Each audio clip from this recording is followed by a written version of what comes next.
आज हम भारत की एक ऐसी घटना को बताएंगे जिसमें अंग्रेजों ने भारतीयों का धर्म बदलना शुरू कर दिया था। 1850 में जब हमारे भारतीयों पर हिंदू, मुस्लिम और सिख इन तीनों को प्रताड़ित किया जा रहा था और धर्म बदलने पे मजबूर कर रहा था। सिख को बोला कि तुम अपना पगड़ी हटा दो, मुस्लिम को बोला दाढ़ी और टोपी हटा दो, हिंदू को बोला तुम मंदिरों में पूजा करना छोड़ दो, अपने राम भगवान को, शिव भगवान को मानना छोड़ दो, और सारे तीनों जाति को बोले, तीनों समुदाय को बोले कि तुम धर्म परिवर्तन करके ईसाई बन जाओ। और ऐसा अंग्रेज क्यों करना चाहते थे? क्यों वो पूरे भारत का धर्म को बदलने के पीछे पड़ गए थे? और धर्म नहीं बदलता था तो किसानों की जमीन छीन लेते थे, धर्म नहीं बदलता था तो उसे पीटते थे, मारते थे, भूखे रहने पर मजबूर कर देते थे। इसी वजह से बहुत सारे किसान और जमींदार अपने धर्म को बदलने के लिए मजबूर हो गए अंग्रेजों के इस दबाव के कारण। तो चलो जानते हैं कि क्या है ये लेक्स लोकी एक्ट। ठीक है, देखो सबसे पहले उस समय राजा महाराजाओं का युग था। राजा बैठा रहता था सिंहासन पे, अपने गद्दी पे, और इधर में जो है वो राजा के आदमी बैठते थे। लेकिन अंग्रेज जब हमारे भारत पर कब्जा कर लिया था तो राजा को बोला, अरे राजा तू हट, हमारा आदमी यहां बैठेगा। अंग्रेज बोला हमारा कोई अधिकारी यहां बैठेगा, और इस सब जगह पे जो तुम लोग का मुख्य आदमी बैठता है, तुम्हारा मंत्री बैठता है, और बाकी तुम्हारे जो हेड पर्सन रहते हैं वो यहां पे बैठते हैं, सबको हटाओ। यहां अंग्रेजी आला अधिकारी बैठेगा। यहाँ पे अंग्रेजों का कोई वायसराय बैठ जाता था और इधर जो है वो आला अधिकारी अंग्रेजों का बैठते थे। सबसे पहले अंग्रेज यही किए गुलाम बनाने के बाद। उसके बाद किसानों पे खूब अत्याचार किए, किसानों को मन मर्जी काम करवाते थे। ये जितने भी आला अधिकारी रहते थे जमींदारों के थ्रू किसानों का दोहन करते थे, किसानों का खून चूसते थे। किसान का फसल हो ना हो, भूखमरी हो, बारिश हो जाए, सुखाड़ पड़ जाए, किसी चीज से कोई मतलब नहीं रहता था। अगर साल भर में 50 किलो या 1 कुंटल अनाज देना है तो देना है, सिचुएशन क्या है उससे कोई मतलब नहीं। और जमींदार भी विवश रहते थे, नहीं तो अगर शाम होने तक जितना अनाज चाहिए अंग्रेजों को उतना नहीं मिलता था जमींदारों के द्वारा, तो जमींदार बदल दिए जाते थे। इसी कारण जमींदार भी मजबूर था उस समय, और अंग्रेजों का बात मान के वह किसानों पे अत्याचार करता था। किसान दिन भर खटते थे अपने खेतों में, लेकिन फिर भी उन्हें भरपेट अनाज नहीं मिलता था। किसान के बच्चे भूखे सो जाते थे, किसान के बूढ़े माँ बाप भूखे सो जाते थे। किसान बेचारा आत्महत्या कर लेता था कि हम इतना खटते हैं बावजूद हमारे फैमिली मेंबर सब भूखे सो रहे हैं। इसी कारण से किसान उस समय मजबूर थे, लाचार थे, और लाचार और मजबूर होने के कारण आप देख सकते हैं कि किस प्रकार किसानों के साथ अत्याचार हो रहा है। गधे की तरह सामान बोरा लोड कर देता था किसानों के ऊपर, अब बोलता था चल 5-10 किलोमीटर। ये किसानों को दौड़ाया जाता था अंग्रेजों के द्वारा और जमींदारों के द्वारा। अपने जमींदार, पता है अपने जमींदार, पिछले वीडियो में हम ये चीज का चर्चा किए थे जब अस्थायी बंदोबस्त बता रहे थे, उसमें जमींदार क्या करता था कि अनाज मांगता था किसान से, और अनाज नहीं मिलता था तो उसके बहू बेटियों को उठा के ले आता था, और उसके बाद उसके साथ ऐसा काम करता था कि किसान दौड़े हुए अपने जमीन को गिरवी रख के, अपने खेतों को गिरवी रख के और पैसा चुकाते थे और अनाज देते थे इन जमींदारों को, और ये जमींदार फिर अंग्रेज को जाके देता था। बाद में अंग्रेज यही सीख लिए थे, भारत की बहू बेटियों के साथ, उसके इज्जत के साथ तार तार करना सीख गए थे। इंग्लैंड तक लेके चल जाते थे बहुत सारी यहाँ की लड़कियों को, और उसके साथ क्या होता था क्या ही बोले। ऐसा करने लगे, और ये सिखाया कौन? तो भारत का जमींदार। आगे आप जानेंगे तो आपको और भी तकलीफ होगा। पता है इस वजह से 1.5 करोड़ किसान भूखे मर जाते हैं। 1.5 करोड़। आप देख सकते हैं कि माँ बाप मर जाता है, बड़ा भाई जो रहता है वो 10 साल का रहता है, अपने 2 छोटे छोटे भाई को, यानी एक 3 साल का और एक 1.5 साल के भाई को पालता है, पोसता है, बड़ा करता है खेतों में खट खट के। अंग्रेजों को यह भी दया नहीं आता है कि इस बच्चे का माँ बाप मर गया, कम से कम इन बच्चों को राशन फ्री दिया जाए। अभी के समय में राशन अनाज कंट्रोल की तरफ से फ्री मिलता है, उस समय कुछ नहीं मिलता था। माँ बाप मर गया तो जो बड़ा बेटा है उसको खटना पड़ेगा, चाहे उसका उम्र 10 साल हो, 12 साल हो, और दोनों छोटे भाई को या बहन को पालना पोसना पड़ेगा। ऐसी स्थिति आ गई थी। अंग्रेज जल्लाद था उस समय, जल्लाद, क्या ही बताएं।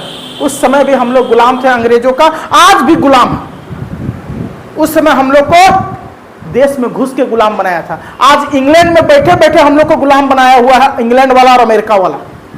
आप यूट्यूब चलाते हैं, फेसबुक चलाते हैं, गूगल चलाते हैं, किसका है? आप जो जो चीज कर रहे हैं ना मोबाइल में, सब वो देख रहा है।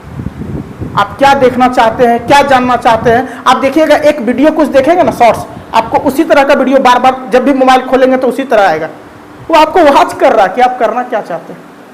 आपका पूरा बायोडाटा ले लिया, आपको मांगेगा, देखिएगा बहुत सारा नोटिफिकेशन गिरेगा और उसमें आपको एड्रेस मांगेगा, डेट ऑफ बर्थ डालो, नाम डालो, पिता का नाम डालो, पूरा फॉर्म भरवाएगा, आपका पूरा बायोडाटा वो ले लेगा और आपके जिंदगी के साथ खेलता है।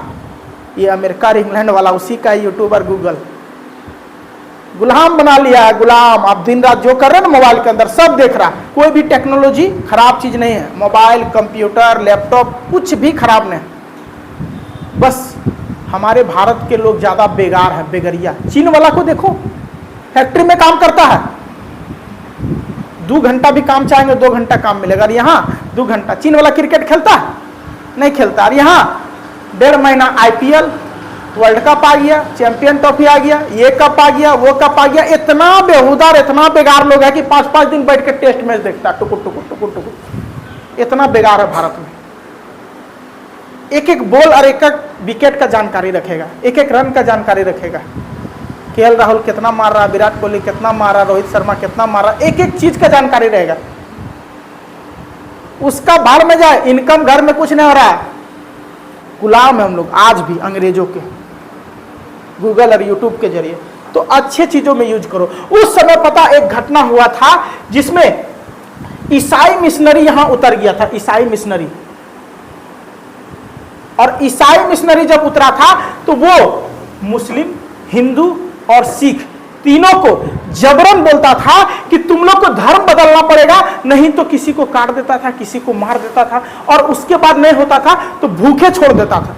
अभी हमने आपको थोड़ा देर पहले बताया ना, किसान भूखे मरने लगे तो किसानों को प्रलोभन दिया गया, बोला कि अगर तुम भूखे मर रहा तो एक उपाय है जिससे कि तुम्हारा जिंदगी हम बेहतर कर सकते हैं। तुम मुस्लिम है, ईसाई बन जाओ, तुम हिंदू है, ईसाई बन जाओ, तुम सिख है, ईसाई बन जाओ। तुमको क्या करेंगे कि हिंदू, मुस्लिम और सिख का जमीन तुमको दे देंगे, जो जो ईसाई बनेगा उसको जमीन खूब देंगे, उसको हम रईस बना देंगे, पैसा देंगे, रुपया देंगे। देखा प्रचार कर रहा है, अब बहुत सारा लोग सुन रहा है इसको।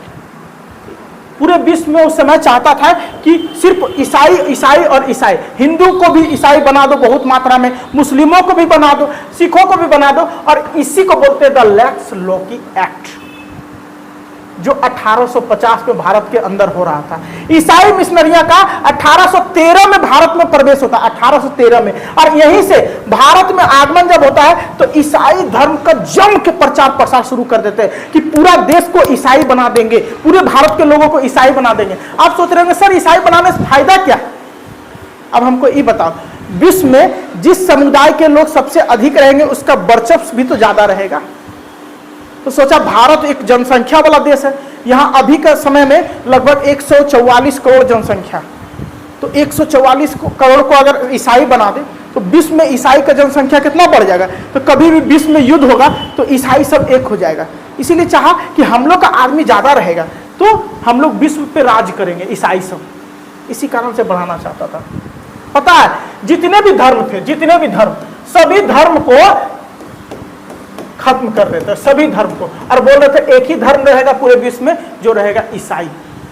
धर्म बदलने के पीछे इतना पागल हो गए थे 1813 से कि 1850 आते आते लोगों का खून चूसने लगे, किसानों का खून चूसने लगे और मजबूर कर दिए थे कि तुम ईसाई बनो। ठीक है, पता है माँ और पिताजी दोनों हिंदू धर्म के रहते थे, लेकिन बेटा जाके बन जाता था ईसाई, क्रिश्चियन। माँ बाप हिंदू और बेटा जाके बन गया क्रिश्चियन, क्रिश्चियन ले लिया। अभी भी आप देखेंगे आपके आसपास बहुत सारे ऐसे व्यक्ति दिखेंगे जो क्रिश्चियन धर्म को अपना लेता। अरे उन बेहूदों को हम समझाना चाहते हैं कि आपका जन्म जिस जाति में हुआ है उसी में रहिए, क्रिश्चियन अपनाने से क्या फायदा। उस समय अंग्रेज जो काम किया था वो आज आसानी से हो जाता है। बहुत सारे लोग क्रिश्चियन धर्म को अपना लिए, ठीक है। और उसके बाद हिंदू को बोलते थे, ए हिंदू, ये जो तुम पंडित जी चोटिया रखता है, चोटिया पोटिया नहीं चलेगा, इसको काटो, जल्दी जल्दी काटो चोटिया, ठीक है। उसके बाद जो मुस्लिम रहता था बोलता था टोपी हटाओ, दाढ़ी हटाओ, ये टोपी और दाढ़ी नहीं रहेगा, हटाओ ये।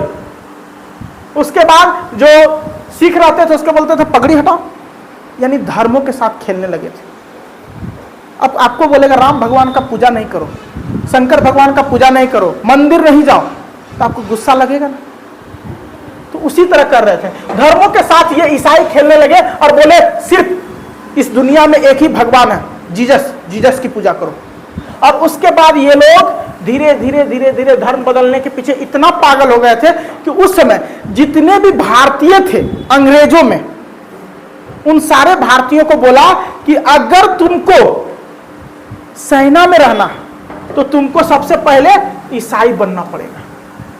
तो अब इसको बोला कि जिसका जिसका दाढ़ी है मुस्लिम है, टोपी पहनता है, जिसका चोटी है या जिसका भी हिंदू जैसा बाल है, और जिसका भी पगड़ी वगैरह सिख में, सब हटाओ, इंग्लिश मैन बनो, इंग्लिश जेंटलमैन, और वही बनेगा तब तुमको फौजी बनाएंगे, क्योंकि फौजी का ना दाढ़ी होता है, ना ये होता है, ना वो होता है। प्रेशर दिया और उसके बाद ऐसा बना दिया। क्या अभी हमारे सिख सैनिक सब नहीं रखते पगड़ी?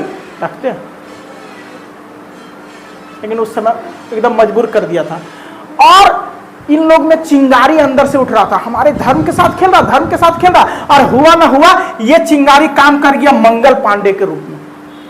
मंगल पांडे भी सिपाही थे, ये सब चीज होते हुए देख रहे थे, तो इनको बर्दाश्त नहीं हो रहा था, और अचानक एक दिन ये विद्रोह कर दिए, भयानक विद्रोह किए, जिसके वजह से 1857 की क्रांति शुरू हो गया। और वहीं पे अंग्रेज हार सकता था, लेकिन हमारे कुछ लोगों के वजह से उस समय हम लोग नहीं जीत पाए, नहीं तो 90 साल पहले हम लोग आजाद हो जाते।